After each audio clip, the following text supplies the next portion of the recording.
Hello everyone. So this is a special session, and in this special session, I'm going to analyze the history paper that happened today only. And the set that I'm going to analyze for this discussion, for this analysis session is set 3 of Delhi region. Okay, so the paper I'm going to analysis CBSE Class 12 history that happened today, and the set is set 3 of Delhi region.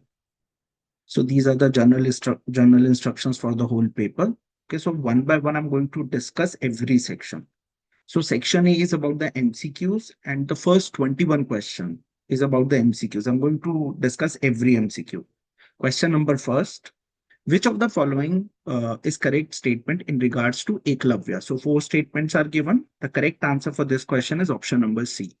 Eklavya offered his right thumb to Drona as Guru Dakshina. This is a very important episode of Mahabharata. Okay, so this is the correct statement in regards to Eklavya. So Eklavya, what he did, he cut off his right thumb and offered it to Drona as a Guru Dakshina. He was like from the community wise, he was from the Nishada community, not a Kuru prince or a favorite student of Drona. Okay, so he was rather from a Nishada community. He was not a Kuru prince. Okay, or he was or favorite student of Drona. That is basically also wrong statement. So in regard to this question, correct answer is option number C. Second question. This is match the following question. We have to match list one with list two. Match list one is about the scholars. List two is about their composition, their work. So I'm going to match list one with list two. So first is Kautilya. So Kautilya wrote Arthashastra. So if we can pay attention to the given option, so this gets eliminated. So if we are going to pay attention to this, so this get eliminated, this get eliminated. Either it will be option number B or it will be option number C. So let's look at the other points. So now when it comes to Hari Sena was the court poet of Samundragupta, and very famously he wrote that famous Prayag Prashasti. So B is going to be 4. So we came to the conclusion. So the correct answer is going to be option number C. I'm going to talk about other two also. Banbhat was the one who wrote Harsha Charita, and Bharata was the one who wrote Natya Shastra. So the correct answer for this question is option number C, A2, B4, C1, D3. So Kautilya wrote Arthashastra, Harisena composed the Prayag Prashasti, Banbhat wrote Harsha Charita, very important, belonged to the Harshvardhana dynasty, and Bharata wrote the Natya Shastra. So the correct answer is option number C. Now next question, question number 3. Who among the following was appointed Qazi or Judge of Delhi by Sultan Muhammad bin Tughlaq? So four option is given. The correct answer for this question is option number C. It was Ibn Battuta, the famous traveler Ibn Battuta. He was being appointed as Qazi or Judge of Delhi by Sultan Muhammad bin Tughlaq. So when he set off for this region in 1332-33, he reached Sindh in 1333. Then from there he traveled to Delhi via Multan and Uch. Muhammad bin Tughlaq was quite impressed by his scholarship, the scholarship of Ibn Battuta, and he ultimately appointed him as Qazi, Judge of Delhi. So the correct answer for this question is option number C. Now next question, question number 4. Who among the following ruler issued first gold coin? Option number A, Vakataka ruler. Option number B, Mauryan ruler. Option number C, Gupta ruler. Option number D, Kushana ruler. So among the given four options, it was Kushana rulers who issued the first gold coin. So the correct answer is option number D. So Kushana issued the first and the largest hoards of the gold coin around the first century Common Era. Gupta came later on. The Gupta dynasty came later on. But yes, in reality, they were among the most spectacular, but they were not the first. First one to issue the gold coin, they were the Kushanas. So the correct answer is option number D. Now, question number 5. Question number 5, which of the following statement is correct in regard to Raja Gautamiputra Shri Satakani? So four statement is given in regards to him. So the correct answer for this question is option number B. Okay, that he ensured no intermarriage among member of the four Varnas. So this statement is being attributed correctly to Raja Gautamiputra Shri Satakani. So Gautamiputra Shri Satkarni, he was best known ruler of the Satavahana dynasty. He claimed to have ensured no intermarriage among the members of the four Varna. They were not allowed during his time. So it was Rudra Raman, the Shaka ruler, who rebuilt the Sudarshan Lake. So that is why this statement is also wrong. Okay. This statement is also wrong. This statement is also wrong. This statement is also wrong. In regards to Raja Gautamiputra Shri Satkarni, the correct statement is option number B. So the correct answer is option number B. Now, next question, question number 6. Now, this is a multiple statement based question in regards to Buddhism. Okay. So there are 4 statements. So I'm going to talk about everyone. So the correct answer, codes are given as the option. The correct answer for this question is option number A, 1, 2, and 3. The world is transient and constantly changes. Yes, Buddhism as a concept, this talks about it. It is soulless and there is nothing eternal in it. Yes, Buddhism teaching, one of the teaching is this: sorrows and suffering are intrinsic to human existence. Buddha has spoken about it. This is the reality. Buddha have emphasized on this in a detailed manner, that sorrows and sufferings are intrinsic to human existence. Now, statement number 4 is wrong. Renouncing the world is essential for living. Buddhism, there is no concept of renouncing the world if you want to live properly in this society. No, there is no such thing. It is not compulsory. So this statement is wrong. So the correct answer is option number A.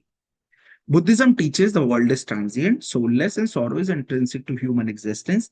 Now, statement 4, when it comes to renouncing the world is essential for living, it is wrong, as Buddhism advocated for middle path. Buddhism doesn't teach about the extremes. No, it talks about the middle path, not the complete renunciation of the world. So the correct answer is option number A.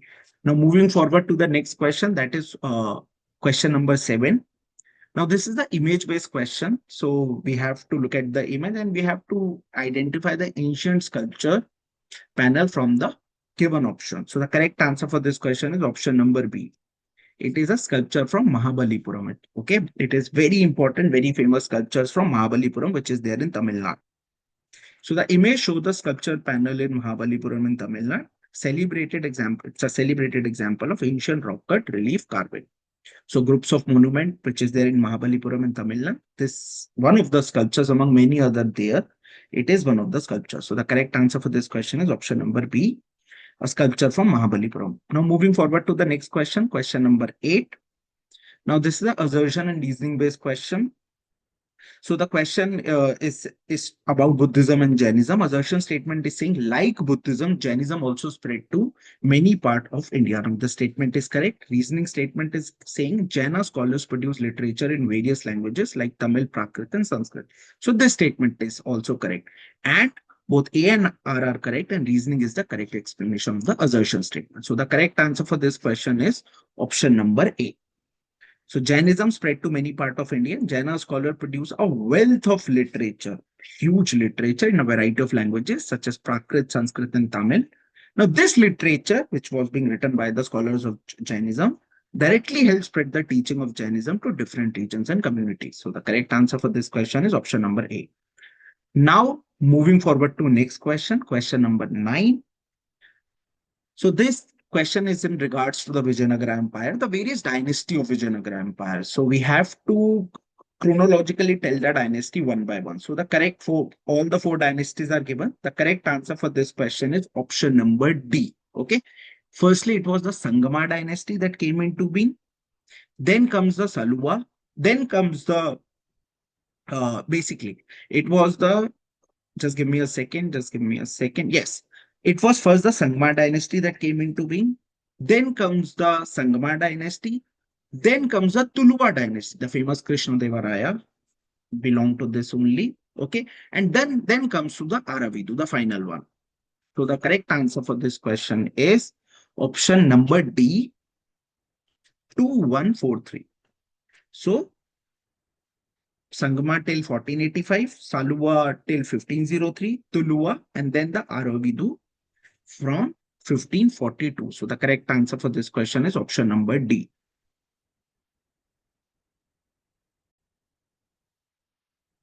Now moving forward to the next question, question number 10. Now this is talking, multiple statement has been given in regards to one very famous Sufi saint. So we'll have to identify that famous Sufi saint. So 3 statements are given. I'm going to talk about one by one. His hospice was on the bank of river Yamuna in Delhi. His disciple was Amir Khusro, the famous Amir Khusro. His disciple addressed him as the Sultan ul Masaksh. Okay, so the correct answer for this question is option number D, Sheikh Nizamuddin Aulia. So all the 3 statements are in regards to Sheikh Nizamuddin Aulia. So Sheikh Nizamuddin Aulia was on the banks of river Yamuna in Delhi. His conversations were compiled by Amir Hassan Siswi Dehelvi. Okay, and his disciple addressed him, this Amir Hasan Sizvi Delvi, Amir Khusro, and his disciple addressed him as Sultan ul Manaskt. Okay, Masaksh. So the correct answer for this question is option number D, Sheikh Nizamuddin Aulia. Now moving forward to the next question, question number 11. Now this question is talking about, very interestingly, they have asked this time the question that we have to fill the blank which is given there. So tribal community during the 16th and the 17th century. Three tribal communities are, three basically regions are given and their tribal communities are mentioned. So Punjab, Lohani, it is mentioned. Mewar, Bhils, it is mentioned. So we have to identify which tribal community was there in Assam region. So four options are given. The correct answer for this question is Ahoms. Ahoms were there in the Assam region. So the correct answer is option number A. The Ahoms were the tribal community of Assam. The Lohanis has been given. They were in Punjab. Bhils are there in Mewar. When it comes to Ahoms, they had Pikes who rendered military service in exchange for their land. Quite okay. Very important aspect of the Ahom tribal community. Now moving forward to the next question, question number 12. Now this question is about the Bhakti movement. Okay. So multiple statements are given and we have to identify the correct statement in regards to early Bhakti movement in southern India. So four statements are given. The correct answer for this question is option number D, 1, 3, and 4. Second statement is wrong. So the correct answer is option number D. When it comes to the Alvars and the Nayanars, they were traveling singing Tamil hymns. At the same time, Karaikal Amar, Amiyar and the Andal, they were very famous women devotee of the Nayanar and the Alvar tradition. So both were revered by the Velila peasants. Okay, very important. So this statement is correct. This statement is also correct. Now statement 2 is wrong. Okay, statement 4 is also correct. Very importantly, that both Nayanars and the Alvar said they were being revered by Velila peasants. Now statement 2 is wrong. Why? As the anthology described as Tamil Veda was Nalya Hira Divya Prabandham, not the Amukta Malyada. No, it was not the Amukta Malyada. Very importantly, in your textbook, it is directly mentioned that it was Nalya Hira Divya Prabandham. That is why statement 2 is wrong. So the correct answer for this question is option number D. 1, 3, 4 are correct. Now moving forward to next question, question number 13. Which among the following was not the major factor for the development of agriculture during the Mughal India? So four option is given. The correct answer for this question is option number D. This tube well for irrigation, it's a quite modern technology. It was not belonging to that period of time. So the correct answer is option number D.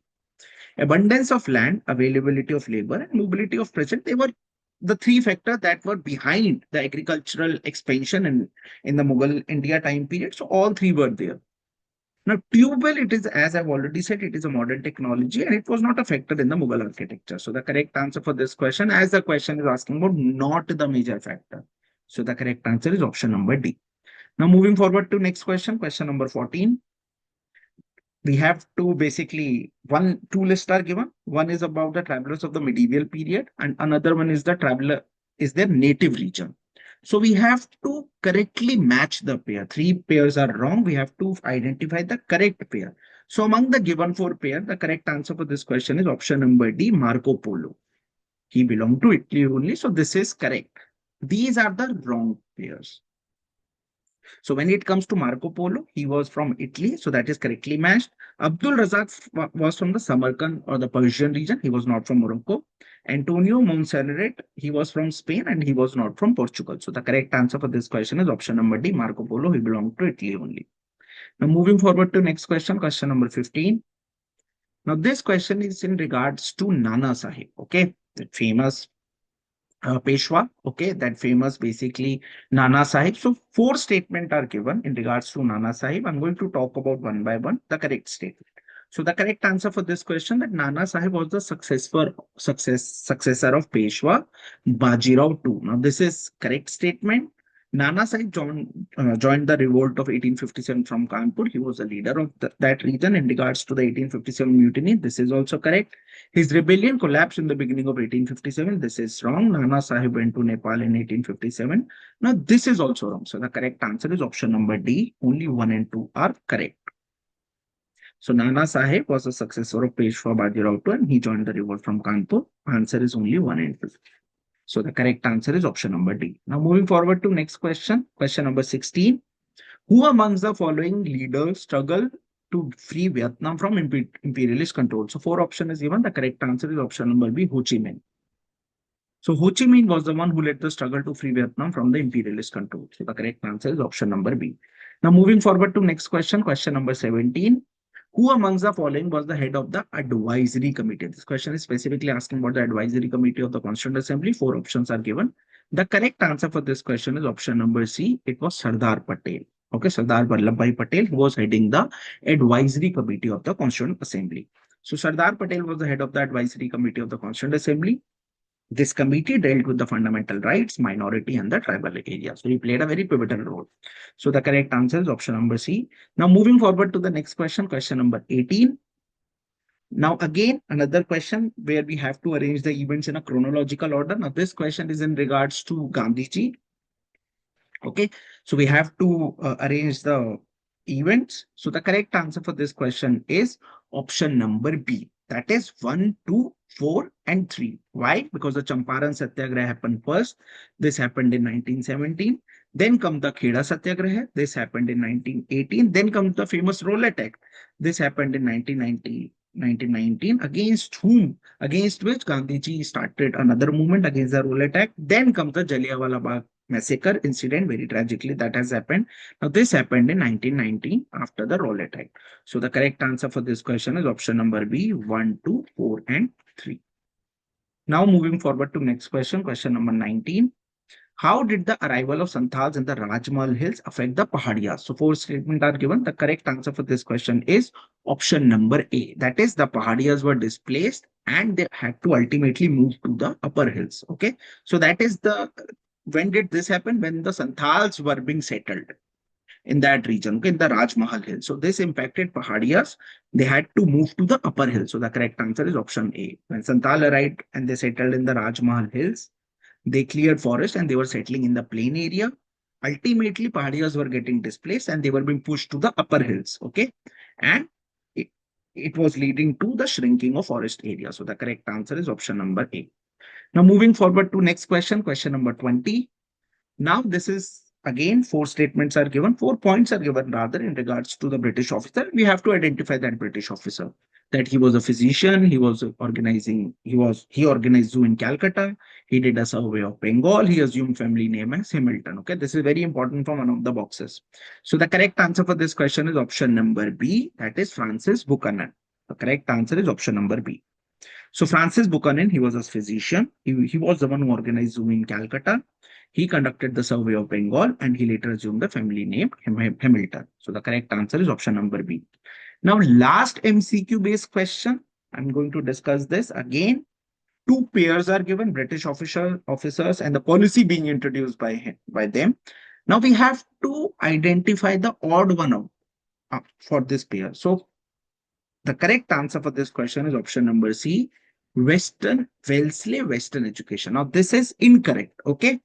Wellesley is the odd one out.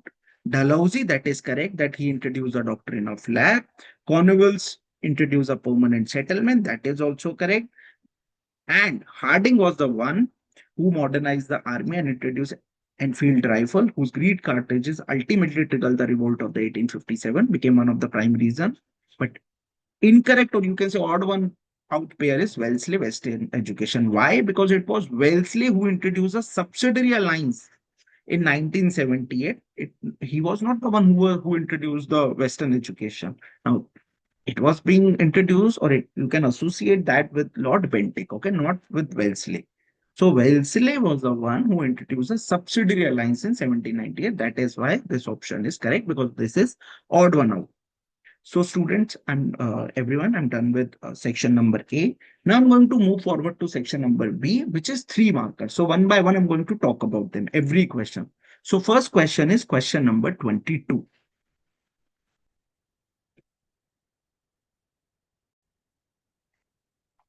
So now from question number 22 to question number 27, I'm going to discuss every question, choice-based, every question, 3 marker, okay? So now question number 22. Question number 22 is a choice-based question. I'm going to discuss both the questions. So 22A is saying, how did Buddha attain enlightenment? 3 marker, we have to explain this. So I'm going to discuss major key points which you could have written in your exam today.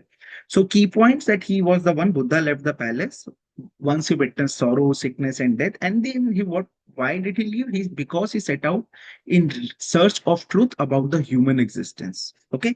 Then in his journey, he was exploring several paths, including bodily mortification. He abandoned these extreme method ultimately. Okay.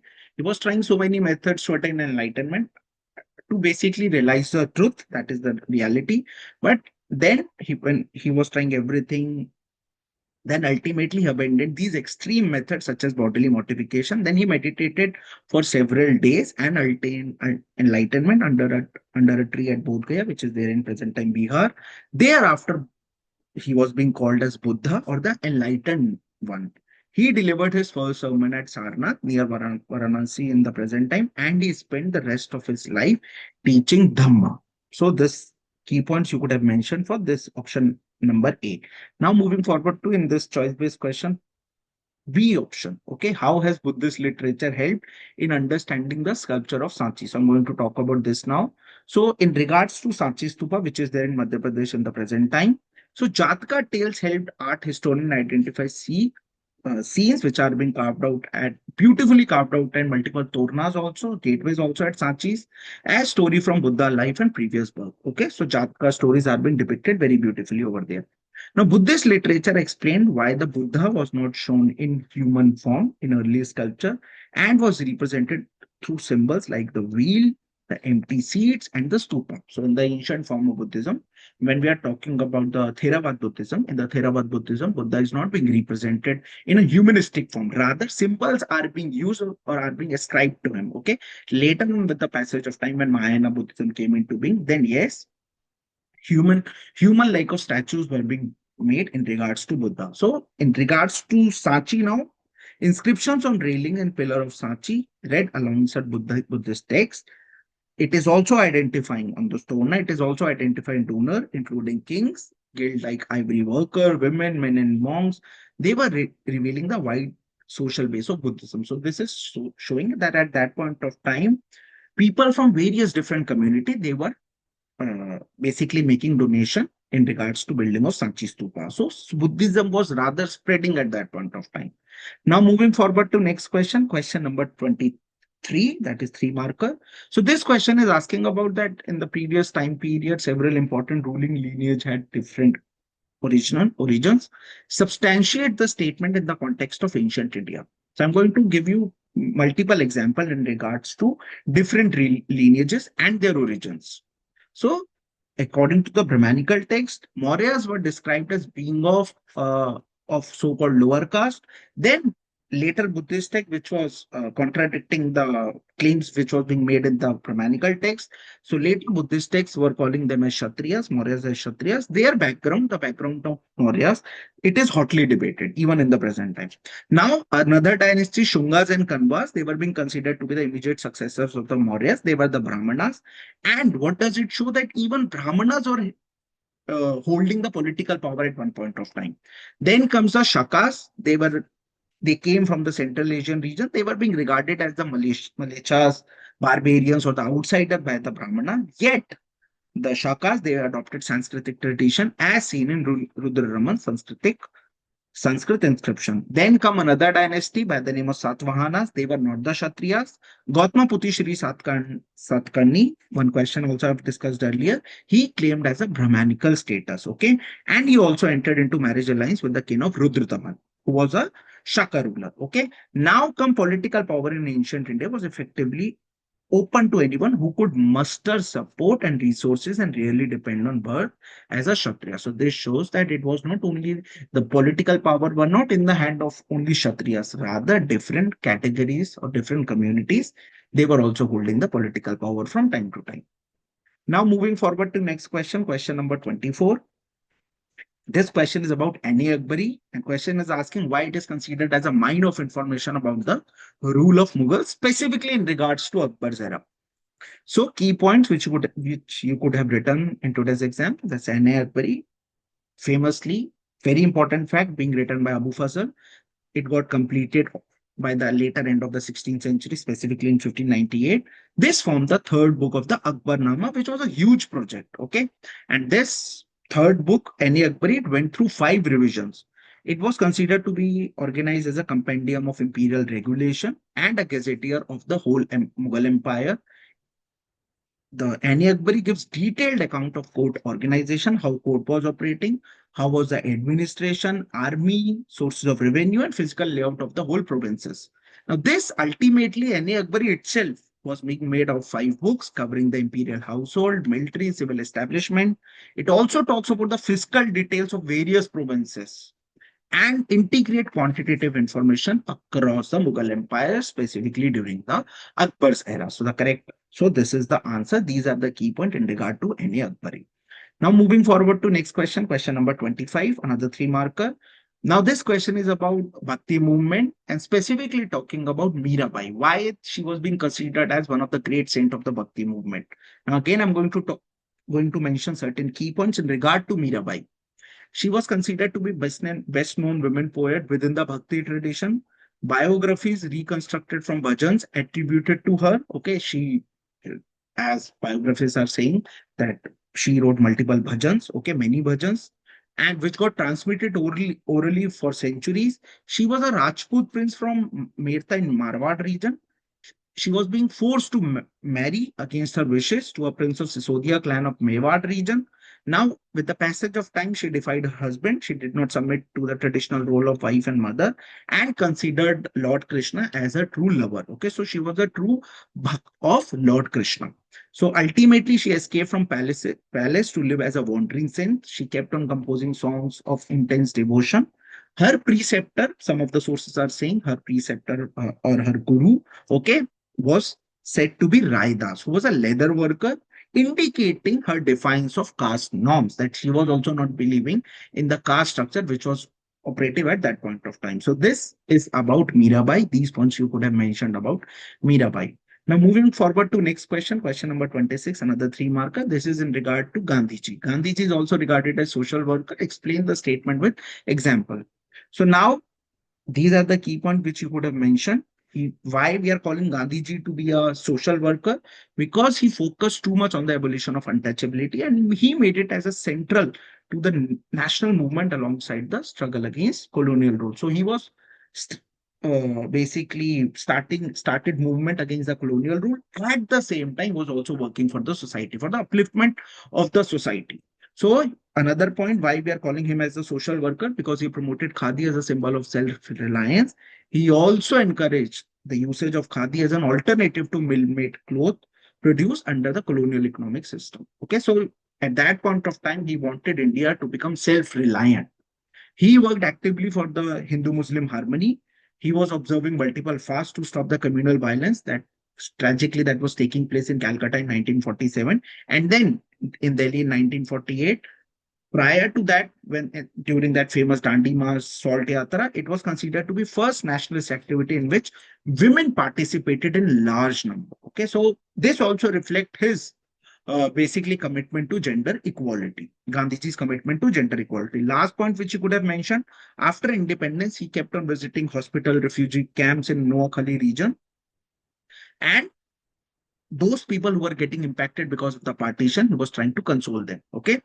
He was sitting with them. He was also not celebrating the independence. So he did not went to attend any function or any celebration after the independence. So these are the points which you could have mentioned for this question. Now I'm going to talk about the last 3 marker, question number 27. Now this is again the choice-based question. I'm going to talk about both the question. First question is in regard to the role of imageries in spreading the feeling of nationalism during 1857 in India. Okay, I'm going to talk about this question first, that how important the imagery, how important the images played a role in spreading the feeling of nationalism. So the national movement drew inspiration from 1857. We also famously call it as the first war of independence. It wove a whole world of nationalist imagination around the revolt.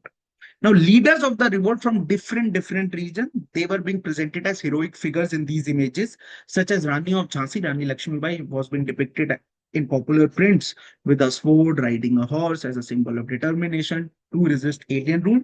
Now, talking about other example, art, literature, history, writing, it also helped keep alive the memory of 1857 with nationalist imageries shaping the nationalist imagination for decades. It was not only limited at that point of time, even in present time, when we are talking about 21st century, these images, when people are reading about them, they are getting motivated out of it. That how important these leaders played a role in the 1857 mutiny. Now, last point, Subhadra Kumari Chauhan's poem, very famously, Khoob Ladi Mardani, wo to Jhansi wali Rani thi. This also was showing that how powerful Rani Lakshmibai was. So it was memorized by children across India, keeping the spirit of 1857 alive. So these are the points which you could have mentioned for option A. Now this is a choice-based question. I'm going to talk about the second part, explain the provision of the subsidiary alliance system. Now, what are the key points? That it was being devised by Lord Wellesley in 1798. It was also there, this question was also there as one of the question in the MCQs. Now, allies, those basically who were agreeing to this or who was being forced to agree to basically believe in the provisions of subsidiary alliance system. Allies had to accept a British armed contingent stationed within their territory. The ally had to then provide resources. It would be the ally only who would be providing the resources for this whole armed contingent through cash subsidy or cessation of territory. Then the same ally could not enter into agreement with other rulers or engage in warfare without the permission of British. They were forcibly had to take the permission of British. Only then they could enter into warfare. Okay. Last point, in return, the British promised what? They were promising the protection from external and internal threat. But the system ultimately made ruler dependent and steadily increased the British control over the Indian subcontinent region. So this point you could have mentioned about the provisions of the subsidiary alliance system. Now I'm going to talk about next three question is the long answer based question. I'm going to talk about one by one every question. Okay, 8 markers. So in every question there are two choices. I'm going to talk about both the choices also in every question.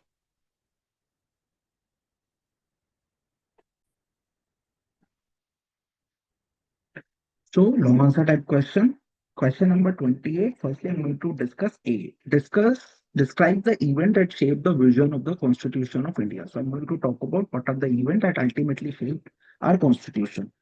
So key points which you would have mentioned in today's answer while writing about this question. Long nationalist movement gave framers what? They got inspired from this long Indian national movement. That and once they were getting involved in that Indian national movement, it gave them a clear vision of freedom, equality, right that found the direct expression in the constitution. So from beginning itself, you would find such ideas rightly enshrined in our constitution. Then comes the trauma of partition. It made farmers determined to build a secular, inclusive state that would not repeat the communal division in the future. Then comes the very importantly objective resolution, which earlier being introduced by Nehruji in 1946. Now, this proclaimed India to be independent sovereign republic, guaranteeing justice, equality, and the freedom to all citizens. Then it also assured adequate safeguard for minority, backward and tribal area of depressed and the other backward classes. Then comes the experience of the colonial rule. Okay, it gave farmers, framers of the constitution understand how governments could oppress and they build safeguard against the concentration of power. Okay. Last point, very importantly, debates that took place in the Constituent Assembly on freedom, minority right, and language. It also refined and shaped the final vision of our constitution, and it also balanced unity with diversity. Now I'm going to talk about the B option of this question. This talks about the argument given in Constituent Assembly against the creation of separate electorates. I'm going to talk about every argument.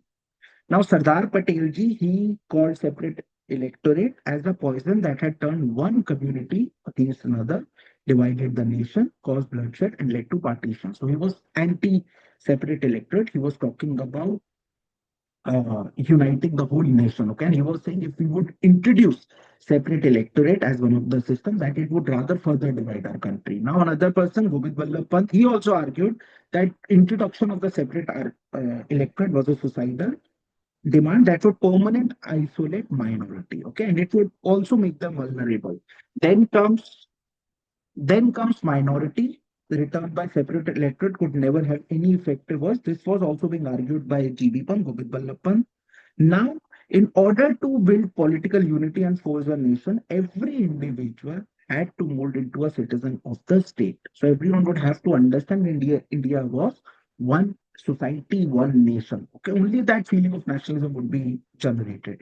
Most nationalists saw separate electorate as a measure deliberately introduced by British to divide the people. They were saying this concept was being introduced. Why? Because Britishers, they wanted to divide this society on the basis of caste, on the basis of religion.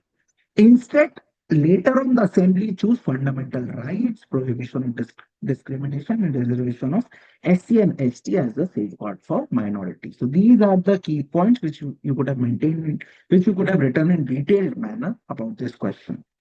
Now moving forward to question number 29. So first point, first question number 29, A option, you could have chosen any one of them. A is asking about to write about audience hall and Mahanapmi Dibba. Okay, what was the significance of these two important structure of the Vijayanagara period? So I'm going to talk about both of them. Firstly, I'm going to talk about audience hall, then I'm going to talk about Mahanapmi Dibba. So audience hall, it was a high platform. It had wooden pillar at close interval. It had a staircase to second floor also. Exact function of audience hall is still unclear. Possibly, we are saying that this would have been the place where king was meeting his advisor. Domingo Pace called this as the House of Victory. Now, moving forward to another very important structure, Mahanapmi Dibba. It was a massive platform. Base is 11,000 square feet. Okay, height is 40 feet high. Base is there with relief carving. Rituals were being performed on the famous Mahanavami, great ninth day of the 10-day autumn festival, Dashara and Navratri. Okay, ceremonies which were being performed on this region, in this platform, worship of state horse, animal sacrifice, dances, wrestling, procession of horses, elephant, and soldier. Now, when it comes to last day of this festival, was inspecting armies, Naikas, the famous Naikas in the Amar Naika system. The Naikas are bringing gifts and tributes for the king. So this was also showcase of the royal power and the suzerainty of the king. So this you could have written about audience hall and Mahanavami Dibba. Now the second option of this question is talking about architectural feature of Virupaksha and the Vithala temple located in the sacred center of Vijayanagara. So I'm going to talk about both of them. Firstly, the Virupaksha temple, then comes the Vithala temple. So Virupaksha, it was the earliest shrine belonging to the 9th to 10th century Common Era. It got enlarged during the time period of Vijayanagara rulers. So it was Krishna Deva Raya actually who built hall in front of main shrine, and he also built the eastern Gopuram. Raya's Gopuram, huge in structure, immense scale, dwarfed central shrine, and visible. These gopurams are also visible from far away location. Then comes Mandapa. Okay, various mandapa there, naming one such as Kalyan Mandapa, so many other mandapa.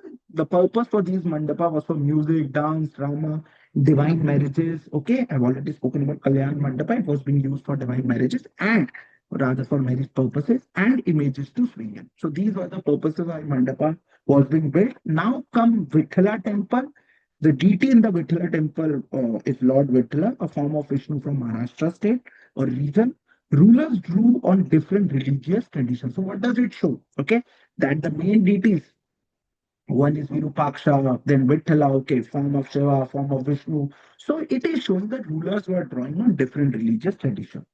Unique shrine, this Vithala temple, designed as a stone chariot. It is the most spectacular architecture feature of this temple. There was chariot streets, straight lines from Gopuram, stone paved, merchant pavilion on both sides. So market would have been there at that point of time. So this is about Vithala temple. Now talking about the last question of your long answer type question, question number 30. Two options are there. I'm going to talk about both the options. Option number A is talking about charismatic feature of architecture of urban center of Mohenjo-daro.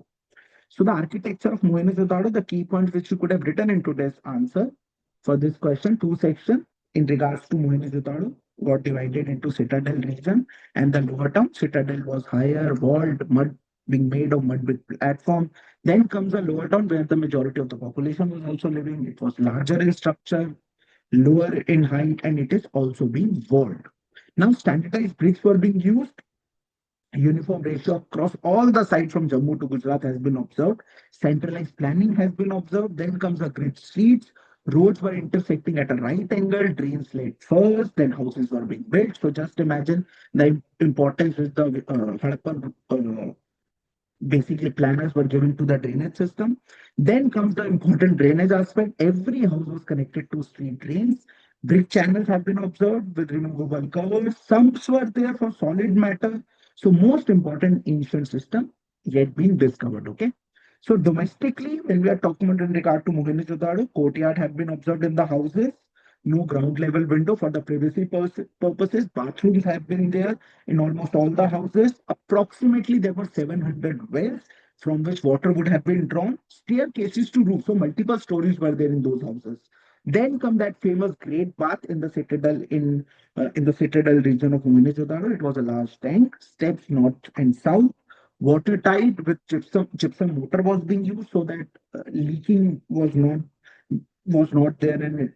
To ensure the proper structure, it was considered that with the passage of time, historians, archaeologists, they were coming to the conclusion that it would have been used for the ritual bathing purposes. Okay, so this was about the Great Bath.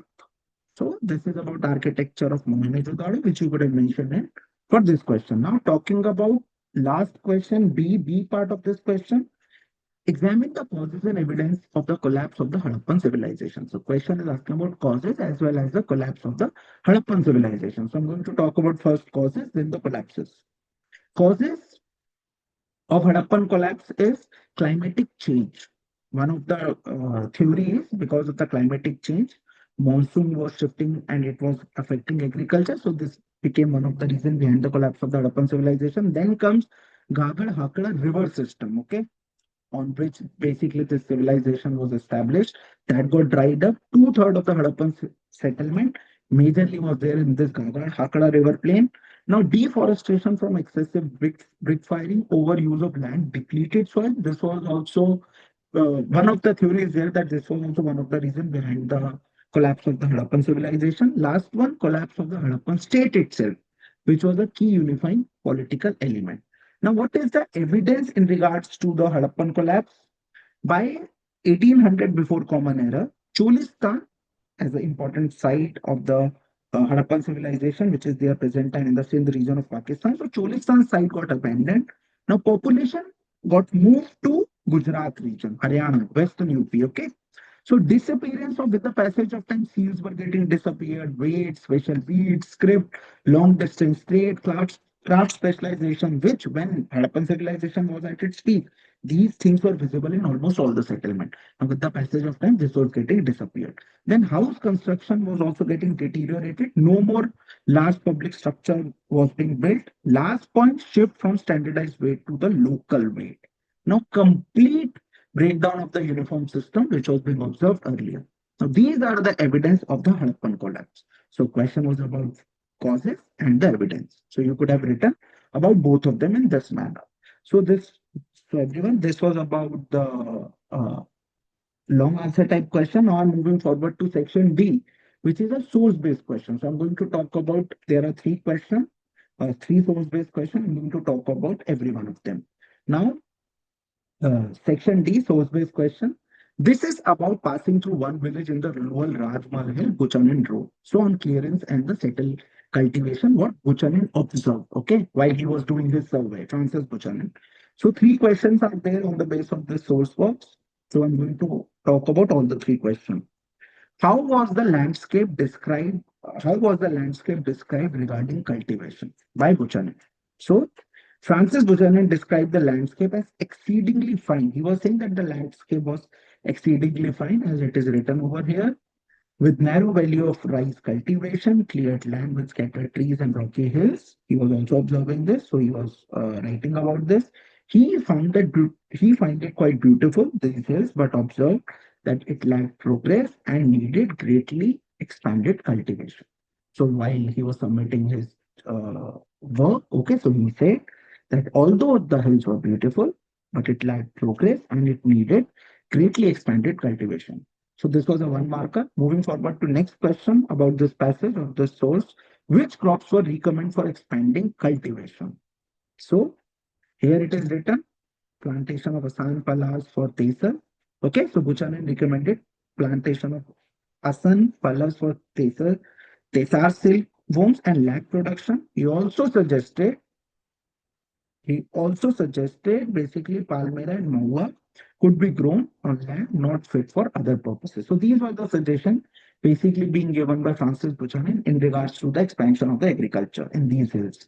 Now the last question on the basis of this passage, it's a two-marker. Explain the proposal given by Buchanan for utilizing the land for economic development. What kind of proposal was being given by him? So what Buchanan observed, because it's a two marker, so 2 points you were supposed to write.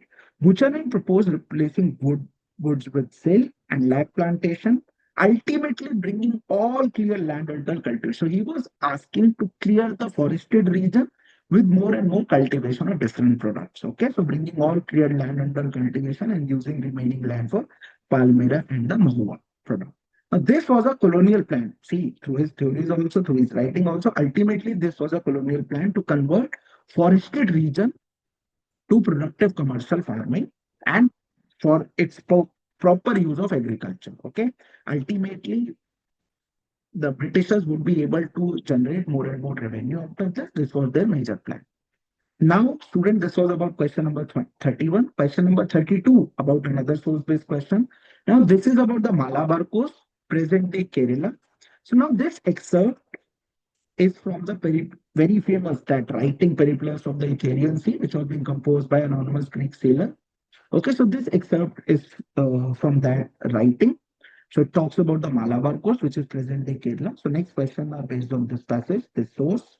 Mention the role of rivers in the promotion of trade. So rivers, very importantly, as per the source works, connected in interior production center to the coastal ports.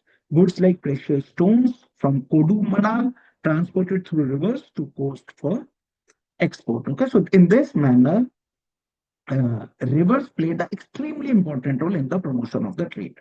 Now, second question, why were large number of goods traded between India and other countries? So the answer for this question is, why were the India exported high value goods? Okay, very importantly, as it is mentioned also, such as pepper, pearls, ivories, silk cloth, diamonds, sapphires. Okay, so it was in great demand in faraway location. So foreigners were also importing coins, copper, tin, coral.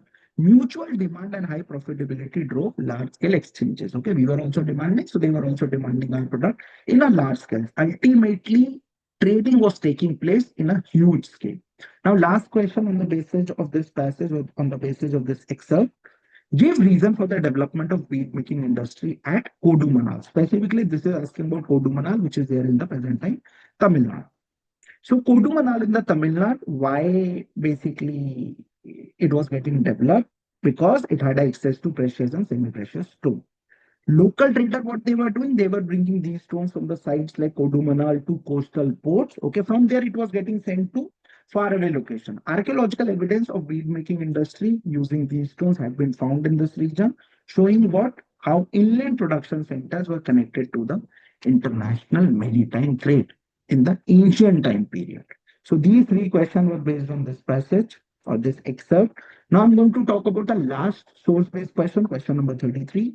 Now, this passage or this source is talking about a warning for Europe. Now, who was giving this warning? Francis Bernier. He warned that if European king followed the Mughal model, then what would happen? So this passage is about that. So I'm going to talk about next three questions on the basis of this passage. Why did Bernier warn the European king against following the Mughal model of kingship? Like after observing the Mughal model, why he was against the Mughal model? So Bernier warned that if European kings followed the Mughal model, where the emperor owned all the land, private ownership was not allowed as per Francis Bernier. So he was saying it could not be replicated in the European model because it was allowed, but in the Mughal model, as per Francis Bernier, private ownership of land was not allowed. Their kingdom would become land of ruins, with cities falling to neglect, field overspread, and bushes and marshes, and the population reduced to beggars and barbarians. So this he was observing about the Mughal land while he was visiting one region to another region. That is why he was warning not to adopt basically the Mughal model of kingship in European region. Now, second question, mention any one difference between Mughal and the European land ownership as per Francis Bernier. So in Mughal India, all the land was owned by the emperor, private ownership was not allowed, and it was being assigned as Jagir to official with no hereditary private ownership. In comparison to the European kingdom, land was actually privately owned by nobles. They had the incentive also to invest in improving it, making their kingdom well cultivated and prosperous. But as per Francis Bernier, these distinctions were not there in the Mughal kingdom. Now, last question based on this passage. How did Bernier, this is a two marker, how did Bernier's description influence the Western theorists from 18th century onward? We have to explain it as per two marker. So, Bernier description influenced the Western theories from time to time from the 18th century onwards. His account ultimately became the basis of idea about this region. To learn about this region, the idea of Oriental despotism, that is the view of the Asian rulers exercise absolute power without the check of private property, because he was writing about it that the private ownership of the land was not allowed. Ultimately, his writing got very famous in the European countries. Okay, his writing was later used to argue that European governance was superior and to justify colonial intervention and rule. So they were using his writing also to justify their colonization process. So this was about the this was about the last source-based question. Now I'm going to talk about the last question of this paper, that is question number 34, map-based question. So on the given political outline map of India, this is section E. You are supposed to locate and label the following places with appropriate signs and symbols. So Banavali, a mature Harappan site, Kannauj, an important town from early state, or you could have attempted any one of these, either Ajmer, which was the city under Mughals, or Bidar, a medieval town. So you could have easily placed on the political map of our country. So Banavali, it was a mature Harappan site. It is there in Haryana. Okay. So I'm hoping that you would have marked this correctly in the Haryana state. Then come Kannauj. It is an important early state town. It is there in Uttar Pradesh. Then comes Ajmer, which is a Mughal city in Rajasthan, or you could have attempted Bidar, which was a medieval town in Karnataka. Okay, so this was the last question of your paper. I hope everyone's exam has went very well. So student, this was about the special analysis session, which I have done for the set 3 of Delhi region, okay, which happened today only. So thank you very much for watching this session. I wish you all the very best.